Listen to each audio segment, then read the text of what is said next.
This is the GMS Magazine podcast. I am Paco Garcia, And this is Chris from DSX Machina. and this is a podcast all about board games, role playing games, and the people who make them. Sometimes the people who play them as well, but mostly But the we all people play who them. make them. Sorry? Like we all, everybody who, every guest, every person. So it's always about the people who play them, but it's also Uh, people who make them. I yeah, never but, met anyone. it's more about I've people Yeah. who. never met anyone that didn't play a game that wasn't a. Yeah, but that's not the point, though, It's like is it? somebody who makes movies who doesn't watch movies. It doesn't seem to make sense. No, I know, but that's kind of not the point because there are an awful lot of people who play but don't make. And we don't really talk about them that much because they are not the people we make the podcast about. We make the podcast about people who make the games, like the guest that we have here today, Leo Andrade. Hello, sir. How are you doing? Hello. Doing Welcome. good. Welcome to the show. Welcome. This is the first time here. And I think today you are the winner of the most magnificent GMS Magazine podcast beer ever. Because I don't think we've ever And had a guest. we have a good scale. Yeah. We have a good scale. But we've never had anybody with such a magnificent beard as yours. So Jamie you Stegmaier are- had a massive beard, but no, he didn't come close. No, you win. You win. So okay, with that nonsense aside, okay, let's get started with the show. So let's go a little bit over. What have you been doing over the last few days? I have played only one game, just the one, and by the looks of Chris's face, I think you can guess what game I've played. No, the other one. The other one. Well, it's the thing is that I could be realistic and say, would it be one that you've mentioned on your wall recently? Because you said that the Wasteland game, but it could have been Dixit's. Yes. Well, Dixit is so good. No, not Dixit. No. Not Dixit. This Paco, why don't you take the lead on that one? I am going to sit back. Okay. I'm confused. Okay. I'm not surprised. The problem is that I don't have the game here with me, so I cannot show you. But if you give me just literally 20 seconds, I will go and get it. So I can show it to you on camera, Leo, so you can see exactly what I'm talking about. So we can all see your face of bewilderment when you see this box. So give me just 1 minute and I'll go and get it. Okay. I've gone and come back. And now I am going to show you the game and... Oh. And They thus. can't not have been thinking No. Oh, yeah, no, they did. that people They would did. mishear it. And it took me a few That's seconds. great. This is the game. Okay, this is we spoke about it, and yes, for YouTube purposes, this is Dixit, as in Dixits, Yes. for YouTube purposes. So we don't get kind of like banned or anything for being lewd. So this is a prototype I got at Spiel from some people who made a game called Gay Sauna, which I haven't unboxed yet, I haven't played yet, but that is certainly very close in the list, and it may even happen tomorrow. Not a when I real play with my reach. friends. Not a reach between Gay Sauna and Dixit's. I just Oh, think no. of- So Yeah. anyway, this is a prototype. So we were waiting for some friends to arrive, and we decided to have a go at this game. In this game, properly play tested. Yeah, we did play test. I play tested it with my friends. Absolutely. We reached a few conclusions. The point of this game is that you have to sit on them penises, and the bigger the penis, the stretchier your bomb gets. So the idea is that you have to get the stretchiest ever hole by putting a marker around this area here. So you Ignore the illustration for now. Just look at the gameplay. Yeah. So you start with the number Uh-huh. 4. You start with the number 4. That's the usual stretchiness of a human sphincter. You know, that's the average.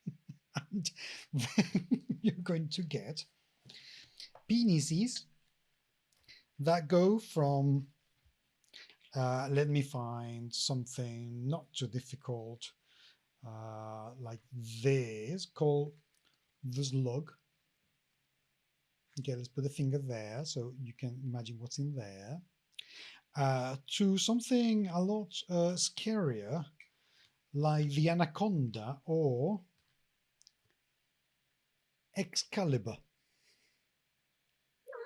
Okay, and sometimes those penises have little text that tell you that they have special abilities.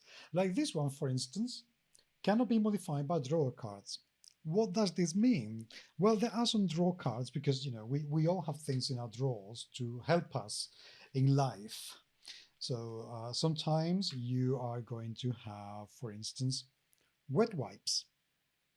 And wet wipes are not going to be very helpful, but some medical equipment could be very helpful, but also quite painful at times to use. Yeah, because it can cause an sphincterial tear, so that's dangerous. Or you can have something like this, which also help you to stay still. You know, handcuffs, so you don't go away. So anyway, the Very idea useful. is you have a hand of 3 of these very useful cards indeed, but some of those cards you can play on yourself to help, you know, become stretchier, or you can play it on your friends to stop them from being stretchier, because obviously the winner of the game is the stretchiest bum. So that's what you have to do. So basically you roll a die, and if your current stretchiness plus the die plus whatever it is that you manage to draw with your cards, like for instance, if you have loop, you get +1, will determine whether you can sit on the penis or not. If you can sit on the penis, yay, your bum stretches a little bit. And it's a race to get to 10. To 5. You need to sit. Well, actually, the first person to sit on 5 penises wins the game.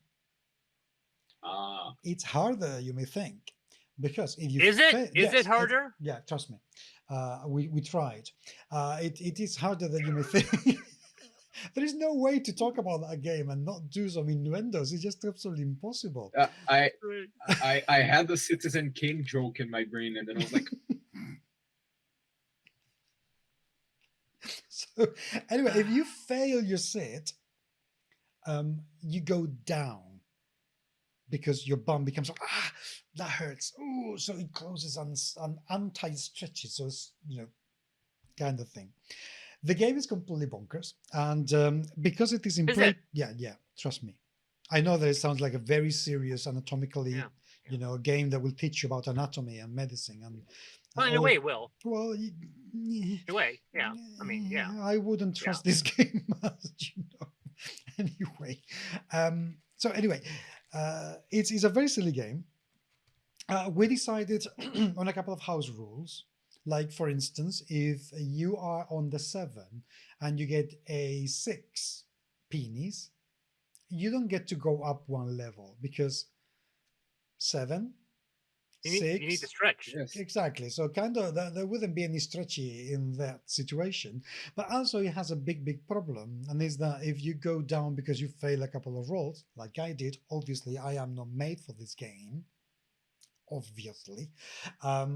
It is very difficult to move up in the ladder again, because if you have a 3 or a 2 and you get a 9, yeah, and you get a 9, then there's no way on earth that you can move up the ladder. So that needs to be rethought. The game is absolutely hilarious. Really, it's absolutely hilarious. We're at that phase, so your feedback can actually improve the final result, which is good. Yeah, I think so. I think so. So that's the only game that I've played, and I hoped I was going to wait to do a thesis paper on this game, saying the greatest game mechanic you find is here, and we're going to talk about. Or someone says, "This is a great game. Where'd you get this mechanic from?" Dixit's. What's that? I was like, just look it up.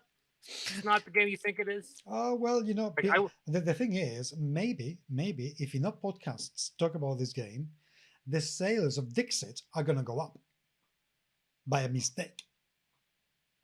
But then, how many people are going to think that Dixit is kind of, sexy sort of game? So anyway, I also hoped I was going to get to this one, which is called Deckhand. Which after the first one is now the volume is down. No, so everything else is kind of a complete anticlimax. We've lost. I'm sorry, there is no way to talk about this game and then not everything sound a little bit sexual. So anyway, however, Deckhand,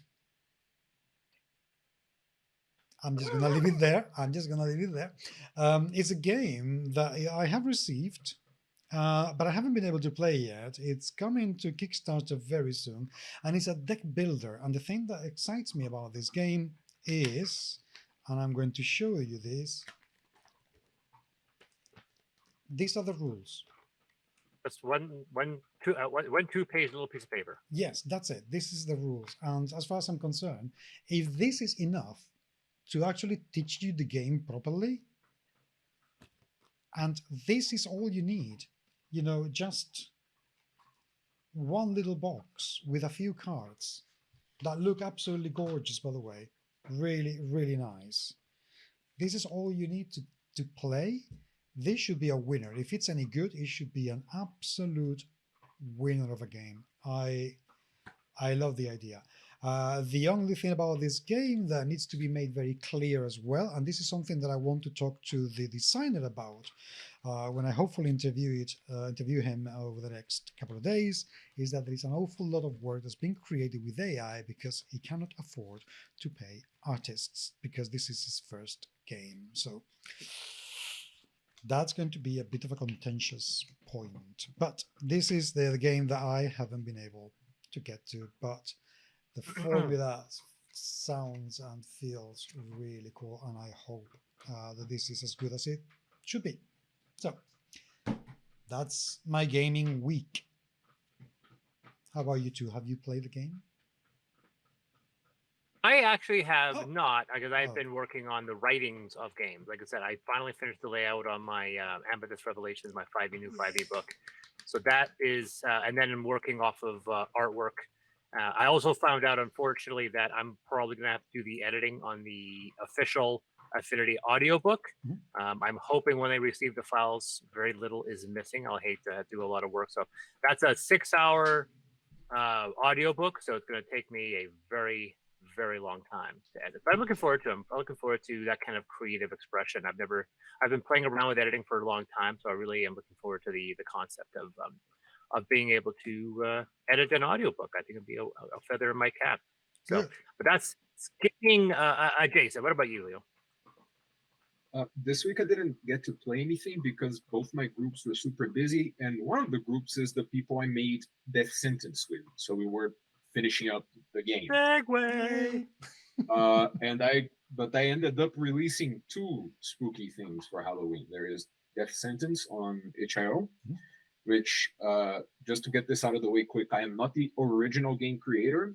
I did the developmental editing, translation, and I was sort of on a producery role, working with the artist and going back to the original creator to get the whole thing in shape.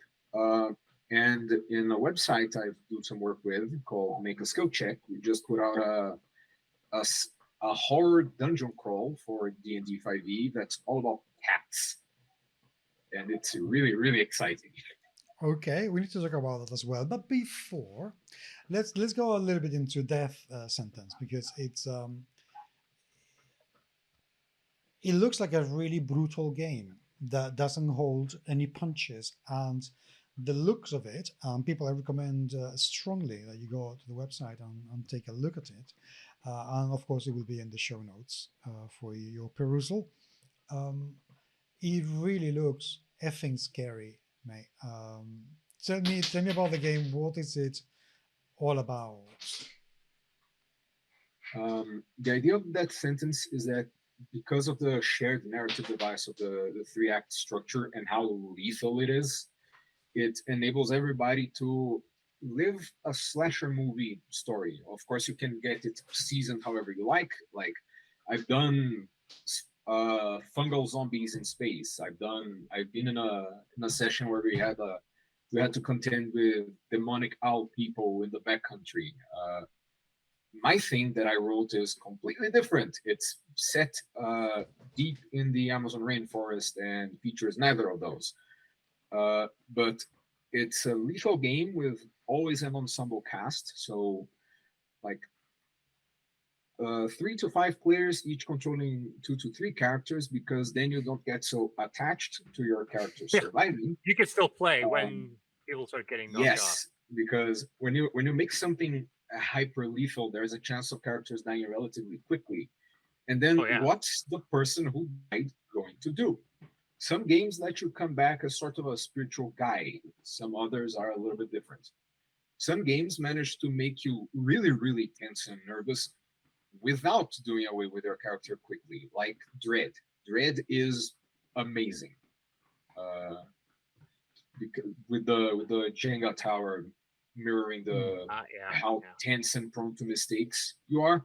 So even if I wouldn't say it's a very lethal game, it sure as hell makes you nervous. And Death Sentence allows you to not be kicked out of the game if a character dies, and you have a shared pool of resources that you can use, irrespective of character sometimes, to enhance the story. My friend, wife Marshall, who's the lead designer of the Stillfleet game, really, really liked the drama mechanic because of this. It incentivizes you to lean into character flaws and let your character traits affect your actions negatively on purpose. But the result of this is that you accumulate drama points that can be useful in a variety of ways. So that's what it's all about. Dying is interesting. You are encouraged to think with your story brain instead of your, oh no, I'm so attached to my precious baby brain. Like, for instance, in D&D, we are very attached to our precious babies. Sure. In Death Sentence, you're kind of going like, baby, meat grinder, eat. Maybe we sacrificial lamb to keep the plot line going, that sort of thing.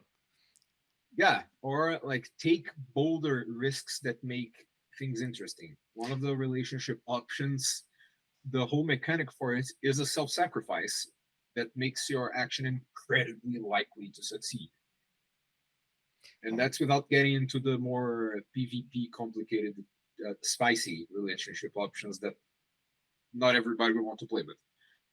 But I think they make an awful lot of sense in kind of slasher films. I mean, how many of those films get together a group of really unlikely companions, like the jock and the nerd, who will probably hate each other, or the rich cheerleader and the daughter of the immigrant who doesn't really fit in yet at school. So that's the thing. I think that kind of makes a lot of sense. But as you were saying, the game is not. You haven't designed the game. The game has been designed by somebody called Guilherme Sassaki. How do you meet? What's the relationship there? He was already a friend of mine. We had been playing together for a little while, so like we played Beyond D&D a couple times. We played Rats in the Walls, which is a really rules-light, fun horror game based on I think the Lovecraftian mythos. Yeah, it's fun.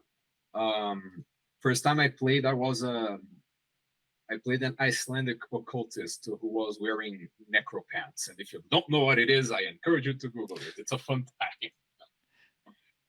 It's a real thing. Necro pants just might be new favorite word today. I think that was the name of my death metal band back in high school. I wouldn't be surprised if somewhere there was a death metal band with the Icelandic name of the thing. I think it's Nabrok, which is one of the magical Icelandic staves. And it's well, I'll like back on track. I had been playing with this friend for a while, and he was like, I came up with a thing, and I wanna test it out with the guys. And we played it, and that first session, that first play test, it was a little rough in some cases. We had to talk about the dice pool and so on. Mm. I immediately was like, dude, this is lightning in a bottle. This is great. It needs a little bit of tweaking, but this is amazing. And this friend is not a professional games person, and he was a little bit insecure about some of the bits. I was like, I work with this stuff. I can swoop in as an editor because you have the core of something amazing. Ah. And a long time passed before he was like, all right, let's give it a shot. May I intercede there for a second, just to give a warning to people that if you look for necropants online, be warned. You know, caution is advised. A lot of caution, just so you know. So just in case somebody feels inspired. Well, I'm inspired right now. You guys keep talking. Okay.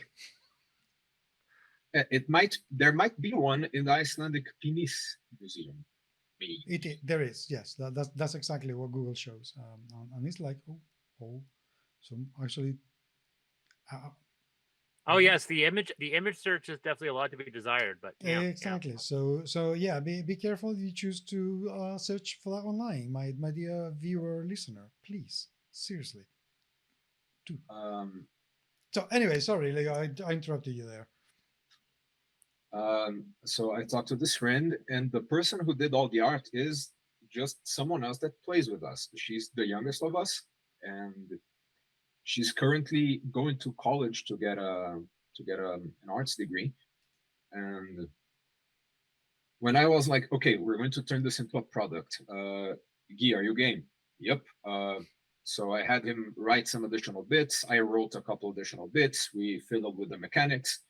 Then there were other playtests. The playtest I ran was sort of an alien setup mashed with The Last of Us. So it was fungal zombies in space in the terrible future in which Sasha Archangel Musk inherited SpaceX, renamed it SpaceXXX for the memes, and there were aboard the SpaceXXX ship dealing with fungal zombies that had become irradiated in space. Fun times. I bet. If I remember correctly, there were two characters left. It was this relationship that blossomed. It was a gay couple, two dudes, and the ship Cat. Because if it's going to be inspired by Alien, there must be a Jonesy. There's gotta be a cat. And after various playtests and some waiting time, I was like, we can make it happen for Halloween. Release it at a discounted price so that people can get their one-shots in, start going after media and so on. So I slipped into a producery role once it was translated, started pestering people to read and give feedback, had Guy write a couple additional bits, did the editing, translation again. Luana did everything visual. She didn't just draw the things. Everything you can think about visually in this thing, she did. She is incredibly powerful. And so the three of us made this thing, settled on a split, and shoved it out into the internet. I think now, seeing how much traction it's getting, Guilherme is probably feeling more confident in his chops to maybe return and do more things together, which would be great. I'm already dreaming up a sort of dungeon crawly conversion of that, if you guys can picture it. You guys do OSRE things on occasion, I imagine. Sometimes, as I looked into the. So you guys are familiar with the concept of a funnel, maybe? With the concept of the funnel. Okay. No. It's sort of a multi-character meat grinder where the ones who reach the end alive can become the de facto adventurers in a campaign. If I'm not mistaken. Okay. You could make a what was the game I played that did exactly that at the very, very beginning? You play with 8 characters and you have like some sort of trial, and then the character left is the character that you're going to play with. It wasn't Dungeon World. What? I will come to I me when I f- don't need it, but yeah, I know the technique, and it's actually really good fun. Really, really good fun. Remember the name of the I game, imagine. Paranoia, back in the old days, where you Mhm. actually had 7 clones of the same character because you died off so many times. Yeah, I think I've seen Matthew Colville running Paranoia, but the newer one. Yeah. Um, so I can imagine sort of a dungeon crawly funnel thing where it's like the characters are the force of a small village assembled to try to deal with something, and then it kind of becomes its own thing. It gets a little more survival horror. That would be fun to do. I think Guilherme might be Hmm. up for it later on. Um, so yeah, that's the backstory. We were already good friends. I was the only one who was like, I'm gonna go to work doing this stuff, but I realized that it's going to like molder in the drawer. It's going to die in the drawer and never see the light of day. I hate to think of all the cool things that people don't put out. It just like stick in a drawer, and Tell me about it. because maybe they don't have that one friend who's like, yo, that thing's good, that thing's good, that thing's good. Let's make the thing. Come on. Um, Okay. I think most people who are creative, they have a little bit of the imposter thing. So Mm, having the friend who's like, yo, that stuff is good, make it. It's really, really helpful. I I don't agree. think I would be trying to get into video games as a narrative designer if other people hadn't told me that, yo, your stuff's good. I like your samples. Keep going. You know. Agree, definitely Yeah. agree. Okay, so what are the rules all about? Because you mentioned about in the website about running a bunch of dice, which I know for some people may be a little bit intimidating because not everybody likes a pool of dice. How does it work? So to assemble the dice pool, the first thing you have to know is that you will always be rolling at least one die. There is no penalty that can drop the side of the pool to below that or become a further penalty. Like with the Spire and Heart games, that if the penalties bring your dice to negative, you roll one, but then your outcomes are all capped. That doesn't happen. And the maximum number of dice that you can accumulate for any given test is 8. And 8 is really, really, really hard to get. And the way you assemble your dice pool is that you factor in your character's action attribute, which would be either cool, wits, or guts. And I was very satisfied when I realized I could pick all the Portuguese names for these things and make them 4-word names. Just oddly satisfying. Um, and then you factor in if one of your character traits affects the thing. Traits are short statements that describe your character in some way, preferably alluding to some event in their life story. So rather than handy with guns, you could have a trait that is, ever since I was little, my grandpa told me hunting. I Okay. hated it, but I was good at it. You can use that both positively and negatively to affect a check with some creativity. Positively, you get another die, less chance of your character dying. Negatively, you lose some dice, but you get drama points that you can use for other things later. Oh, I Uh, like that. I like then, then you factor in relationships. Everybody is a colleague by default because in a movie, which is what Death Sentence is trying to emulate, that sort of experience, the characters in the story, most of them already had their pre-existing relationships. The couple was a couple before the camera started rolling. But you only find that out in the movie when the movie outright expresses that. Two characters that you see separate doing their job things and you don't know are a couple, they become a couple to you when the relationship is established dramatically. And that is something that you do in the game. And each type of relationship can affect a role differently. If you have a rival and you are trying to accomplish an action that is in some way related to the nature of your rivalry, and you're doing it in front of them, you get more die. So that's one way. There is love interest. There is best friend. And multiple characters controlled by the same player can't have these types of relationships established between them. That's important. You have to do things with the other player's characters. Um, so that's fun. Okay, so we factor action, attribute, trait, relationship. Then you consider if there is something about the situation in which the action is being performed that makes it easier or harder for you. For instance, if you're a clever player and you know you're being pursued by slobbering ghouls, and before the time of the check, you were like, by the way, narrator, I dumped the oil in that corridor behind me. That probably gives you extra die to try to outrun them because they're going to be slipping and falling all over the place. However, if something happened that makes things harder for you, for instance, when you were pouring out the oil, you got your hands a little slick and now you got to climb, negative die for you. There are instructions in the book as to how to try to do this in a way that's appropriate and not overly punishing. The way the game injury system works is already punishing enough. So you assemble your pool like this. For instance, suppose my character is a rival of another character. We're both jocks. We both want to be captain of the football team, and I have to do strong things in front of him. I'm going to push myself that much more just to show Josh that I'm better. So I get a die for that, and then I get 3 from my guts because I have a very gutsy character, so that's 4 die. I don't have any trait that I wrote down that affects it, so I'm not putting any other one. Suppose I have a baseball bat and I'm trying to hold off something, maybe another die for that. But the monster is obviously more powerful or cunning than I am, so the monster is probably going to subtract something if you're rolling directly against it. So I subtract again. I'm rolling. I had 4, I said, so I get another die off. I roll 3.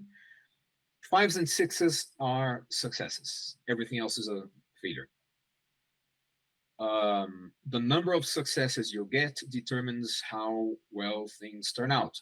You guys familiar with the way you can have a partial success or a total success in Blaze in the Dark, which is great game, love it. Sort of like that. Sometimes you're going to have if you crit, you succeed, then maybe you have a stroke of luck, or you succeed really freaking hard and you get someone else out of harm's way without necessarily intending to. But there's one final bit. If your character is injured, you subtract 1 success from the count, and you can't help people in their checks. So that's the base mechanic. You just go down the list. It's in the landing page. You can see the list of things that you do to assemble the dice roll. You roll the dice, count successes, subtract 1 if you gotta, and then you see if your tallied successes give you a total failure, a partial success with a consequence, or a total success. And then you keep going. If you can. If you can. Because in this game, you can either be healthy, injured, or dead. There's little room for error when you're dealing with potentially fatal situations. Yeah, you don't have hit points, basically. Yeah. Which is important given that there's this whole ensemble cast of characters. I would say that if one of the characters is getting mauled by the cocaine bear, the other ones are out of harm's way, so one guy is dying, the others are running, for instance. Right. I think that covers the base mechanic. There's other bits, like how exactly the drama works. There's the panic roll. But most of what you're going to be doing is getting in sticky situations, assembling your pool to try to get out of the sticky situation, and progressing the story. That's fascinating. One thing that I locked on, I really like the abstractness of not having hit points in a role-playing game. It's always like, even in some of the more realistic or trying to be realistic games, even something like Friday Night Firefight in Cyberpunk 2020, they still try to make an effort of saying, okay, well, now everybody has the same amount of hit points and we have scales and all that. You could resist it, but at the end of the day, it's still a situation where it's still a numerical value and you're still reducing that value off of a number. So I really like this abstractness of I'm injured and that's it. That's all you get. And there's no number to how well you injured. It's like, no, I'm just injured. That's just a fixed number. It's just an idea. I like the vagueness of that. That's actually really interesting. Yeah. For horror, I think it's probably for the best. You want to do away with numbers as much as possible, especially because people tend to have a hard time with the idea that hit points are not meat points. So like a guy gets hit in D&D, it's always, and then the hammer impacts your chest and the armor caves in and blah, blah, blah. Yeah. When you start to think about it, that would mean your characters are constantly in horrible shape. Like the way I do this these days sometimes is that when a guy gets hit and I say something along the lines of, you managed to just narrowly dodge, but now you're off balance and on one knee, and so on. But in a horror game, you wanna get rid of as much math as possible. Like the most math you do in this sentence is how many dice I'm rolling and how many successes I got. You don't even need to deal with adding the things you got on the dice, which I think is great. There's one thing that it's not clear to me from hearing you speaking. Is this a GM-less game, or is there a GM that narrates the game as it progresses? There is a narrator. The narrator is in charge of eventual NPCs and the threat, whichever thing the threat may be. It can be a pack of ghouls. It can be the cocaine bear. It can be a ghost. I'm sorry. And also like the environment and so on. The narrator helps a lot, especially because there is this act structure that somebody has to be keeping tabs on. I can send you a copy, by the way. We're gonna get that done in a jiffy after the. Oh, hell's yeah! That'd be great, thank you. Because the game right now is only on PDF, correct? On itch.io. Yeah.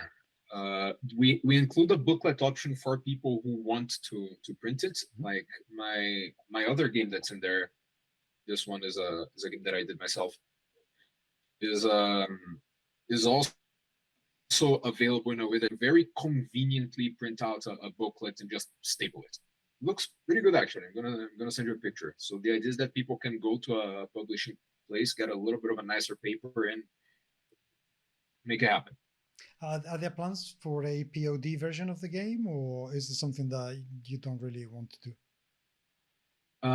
Maybe in the future. I've been talking to again wife from Stillfleet about potentially getting some sort of distribution thing arranged, but this was a game made by mostly broke Brazilians on no funds. What it cost to make? Time. Eventually, it would be cool. Especially because it seems to be, garnering some attention and people are excited about it. Especially in our genre, today's day, there's a lot more avant-garde, breaking the mold RPGs. And I think, like, in the last few months, Paco, we've interviewed so many people that are trying to break the mold, and this is actually really exhilarating. I have nothing else to add. That was basically my observation. Okay. I have more questions about because these kind of things, because people may not be able to have the website in front of them. So I would like to give them some sort of picture as to what the game looks like. Not necessarily the aesthetics, which, yeah, they look absolutely amazing. But for instance, if a narrator wanted to narrate this, what are the adventures like? What kind of prep would they need to do? Well, the adventures are always divided in a set 3-act structure. I'm toying with the idea of adding other types of act structures. That would be cool to not get stuck with a 3-act ... There are other possibilities, but they're not what you usually do in a slasher movie. It's nice to have introduction, development, setbacks, up, down, of tension, thunderous conclusion. So you have this 3-act structure in which at first things are okay, and you just layer on the hints that it's about to not be okay in a bit. And you let the players establish their character relationships. The prime time to do this is before everything goes to hell. It's nice to have a location, and you don't need to know room by room what the location is like. It can be a little bit abstract, but you have to know what the rooms in the place are, or okay, I have to have an idea of what the distances are between these points in the woods. I would say it's pretty light prep, so much so that one of the things that comes with the book is a pamphlet scenario that I wrote that you can just pick up and run out of the box.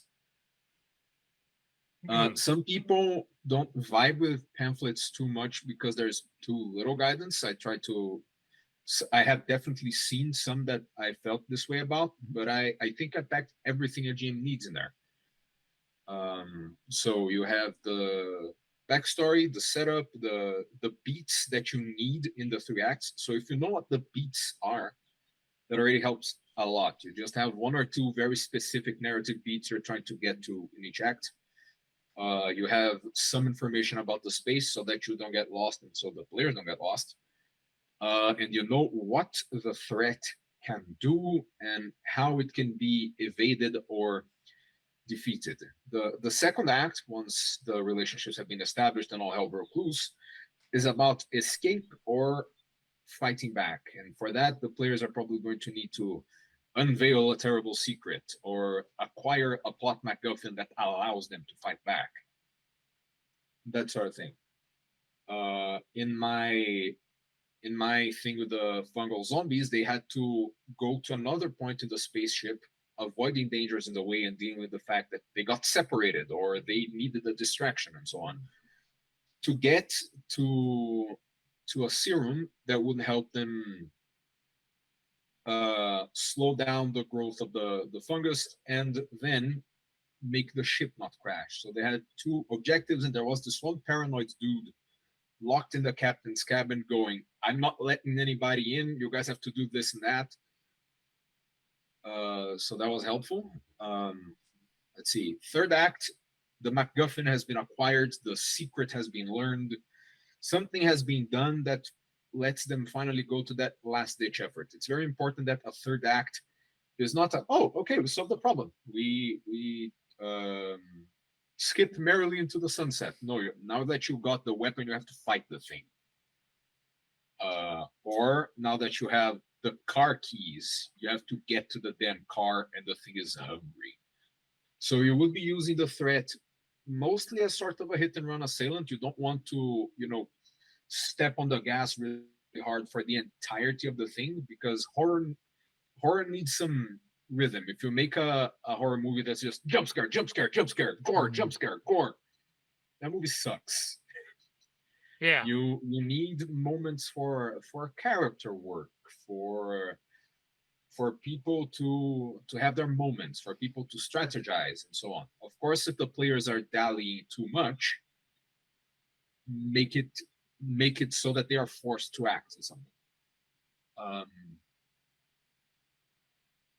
Okay, so first act, second act, you get to the 3rd act, and that would be your thunderous conclusion. That's where final girls are made.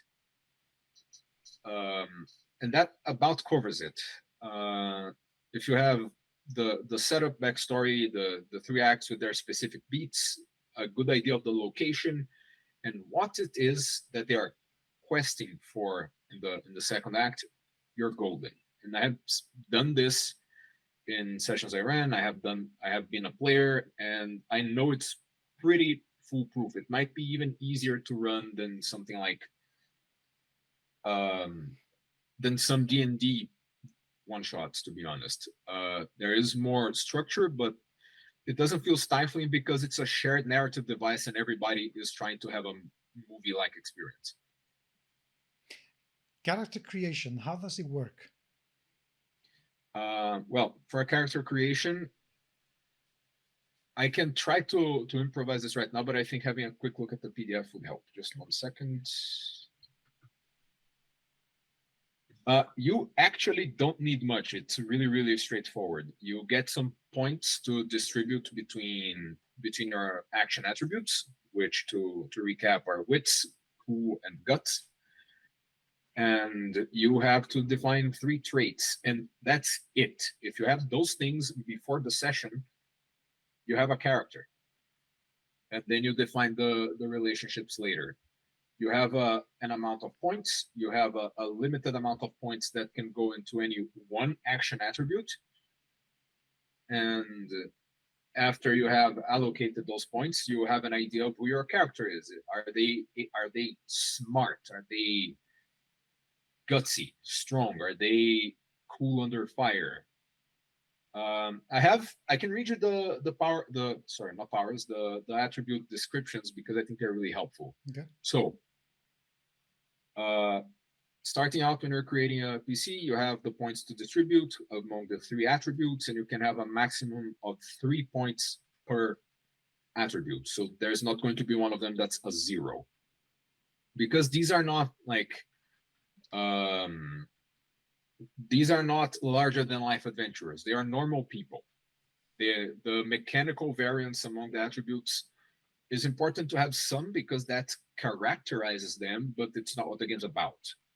So you're not going to have a guy who has 5 wits, 0 cool, for instance. Cool is keeping your cool in moments of tension and being precise. That's fine manual dexterity. That's trying to pull off a tricky move. The first example I have in there is shooting the monster mid-jump with the right timing to stagger it. Then there's wits. Think and say the right things, recall knowledge, and figure things out. If you want to fix a piece of machinery, or try to convince a suspicious guy pointing a shotgun at you to let him in the house to flee the monster. And guts. Charge into danger, be brutal, be strong. You can use guts for physical tasks, like the prop for this explanation is going to be a car.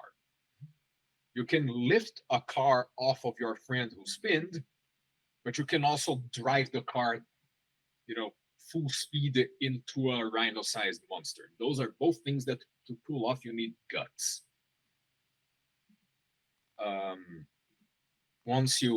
There will be situations in which you could use more than one of them, but you have to pick one. And the type of game the narrator is running affects which one. If it's a more unforgiving game, you use your worst one. For instance, there are some times in which using one and not the other might incur on a situational bonus or penalty. And then you have the traits, which is the final piece of creating a character. So far, so good. The traits are going to be 3 sentences that define the character in some way. We mentioned the archetypes, like the jock, the nerd, the shy person, or something like that. And there is no set trait structure, but we have some recommendations. Ideally, they describe behavioral tendencies and how previous life stuff shapes the character in ways that will become relevant. And the way we suggest you go about doing the traits is you have one that's the larger concept. So how is the character from outside? Examples, the himbo quarterback who's nice to everyone, or the short girl who takes no shit. The event is something from the past that shapes the character and gives you an idea of what they're capable of. Or sometimes they just affect the character's approach to life, so it's not so mechanical as in, I went hunting with my grandpa, that's why I know how to handle this rifle. Sometimes it just provides you such an emotional incentive to do a particular thing that I will give you more die for it. For instance, once kids from school trapped me in a closet for hours. I hate bullies as much as I hate cramped spaces. If you're dealing with a terrible situation in a cramped space, you might use that to subtract die from your pool and get some drama for use later if you come out of it alive. Or if you're going to act against a character who is a bully, I might give you extra die for that. And the third one would be the secret, something that few people, if any, know about the character. For instance, I'm a compulsive shoplifter. I have light fingers and a lot of shame for it. So those are things that can be mechanicalized when you're assembling a pool, and they also tell you a lot about who the character is. You got action attributes and traits, character done. You can start playing. The relationships come out during play.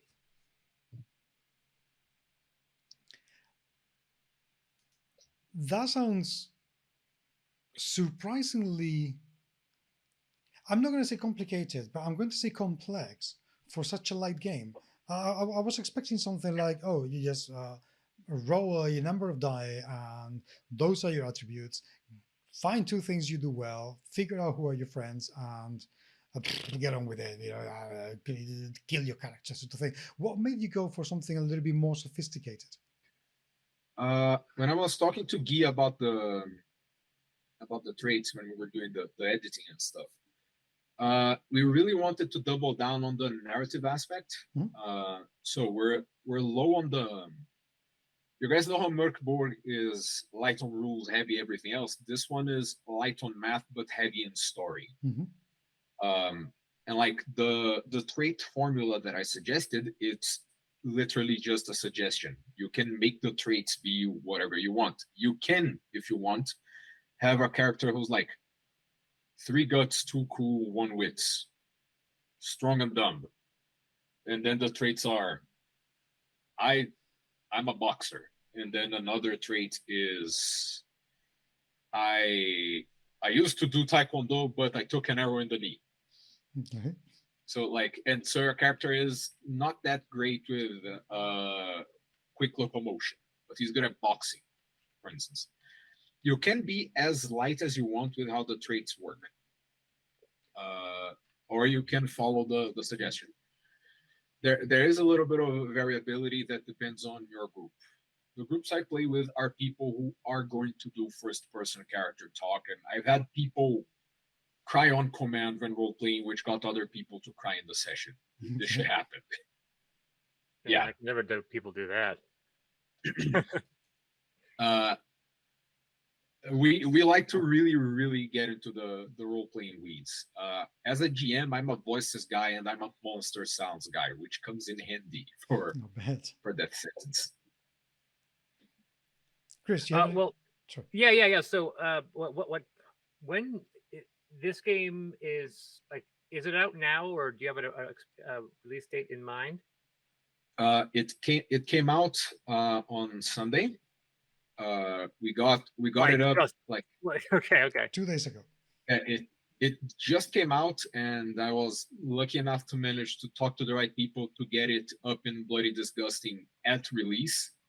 So I can see that most of the people who end up in the sales page are people who got there from the Bloody Disgusting website. Yeah, that's cool. You got them on board. That's actually not a small site. Yeah, I had been talking to one of their journalists for a while, and I mean, it really fits the premise, and the visuals sell it a lot. Like, clap to Luana again. I'm going to be praising this girl the whole show long because she's great. I had some pointers, like I wanted monochrome with red. I wanted little icons for things, and then she went the extra mile and made it super cool. Yeah, absolutely. There was some back and forth in some icons, like the injury icon is a character that's a little dinged up. He got a crooked leg, some bandages. Originally, it was just half the character, and then the final character didn't have a head and also didn't have the lower half. And I was like, no, injured is a guy who's still walking. So let's tweak the injured and let's make the dead even more dead in the icon, just so it snaps into people's heads. So it showed up in Bloody Disgusting, and I've been campaigning and trying to get more press, honestly, for almost 2 weeks before the release. So I have things that are going to keep coming out throughout the week, I hope. Oh, there you go. There you go. That sounds pretty good. Okay, to start wrapping it up, because we've been talking about this for, well, nearly an hour now, and people, I'm sure, will want to go out and get it.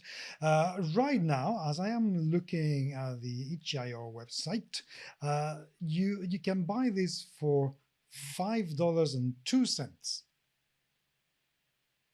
That's because percentages on HIO. I wish it could be just $5. But when you make a discount on HIO, it's a percentage discount. I was like, if I go this 1% over here, it's below 5. If I go this 1% over here, it's 5.2. Damn it.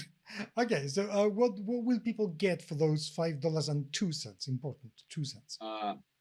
Before I mention that, the discount goes away on Halloween. This is very much an incentive to get the game to run your Halloween one shot. On November, it will go back because it has never been the full price on purpose. Mm-hmm. It goes to $7.50. What people get is the core book, which has an option with single pages and an option with in which everything is already pre-laid out for you to print a booklet, staple it, and have the physical artifact, and you can make it as nice as you want. There is a PDF fillable character sheet, because I hate when character sheets are not fillable. Mm-hmm. I really don't like it. A handy rules handout, so that players don't even need to open the book most of the time. The narrator will have the book, but there will be little need to go back to it once people are acquainted with the system. So they want to quickly have a look at, okay, how does the panic roll work there? And a scenario pamphlet. It's an A4 trifold with everything you would need to run an introductory scenario. It's set in the Brazilian Amazon, and the player characters are a bunch of influencers going on an adventure. So this is the green. What's that? What's that found footage? The Green Inferno. This is the Green Inferno all over again. I don't know that one. I was thinking Gondian Haunted Asylum in the forest. Well, Green. Okay, so Green Inferno is a cannibal horror film directed by Eli Roth. I think it's heavily inspired by the Italian cannibal films of the late 70s, called Cannibal Holocaust, which is one of the most famous found footage films, probably the first found footage film that ever got made. But the idea of people going in the case of Green Inferno, it was a social activism group that go into the Amazon rainforest and proceed to die one by one by the locals.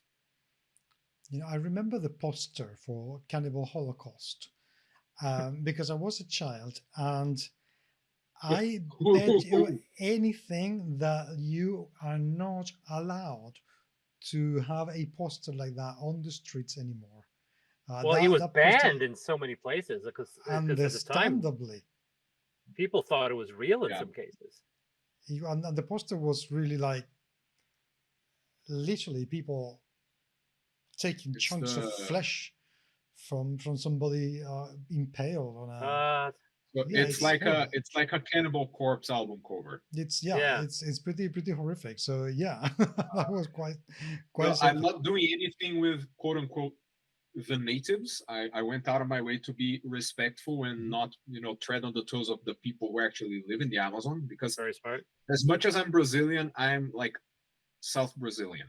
I'm not going to go and say things about and then the uncontacted tribes ate them. No, not doing that. No, I don't think there's plenty to be scared of in the jungle. Oh, there's plenty of stuff that'll kill you before you get to humans.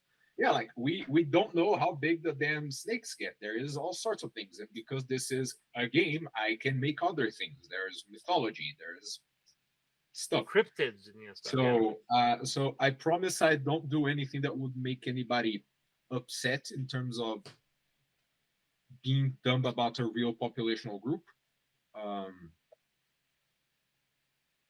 Let's see what else I can say about it.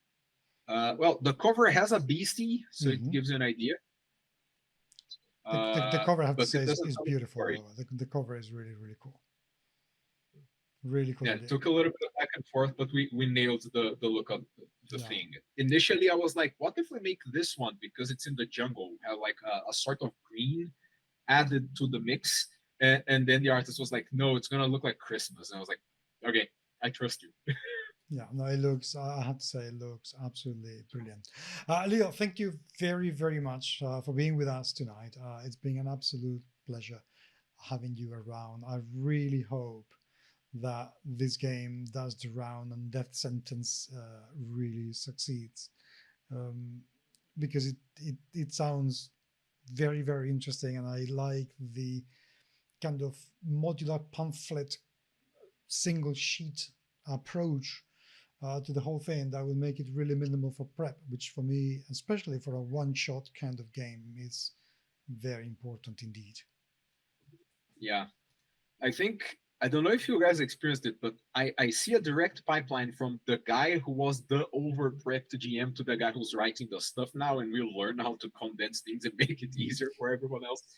Because the first time I was like, I'm gonna run a D&D adventure. I wrote a murder mystery with an entire small town, a giant cast, and I thought it was going to be 8 hours of play, and it was 40. Wow. Okay. Way Yeah. back in 2019. I learned some things. The good thing was I didn't need to prep anything else for all those other hours, but I now know what a one shot make. Fair enough indeed, sir. Fair enough. Many less words. Yes. Well, I really hope it is a success. Chris, do you have any last few words?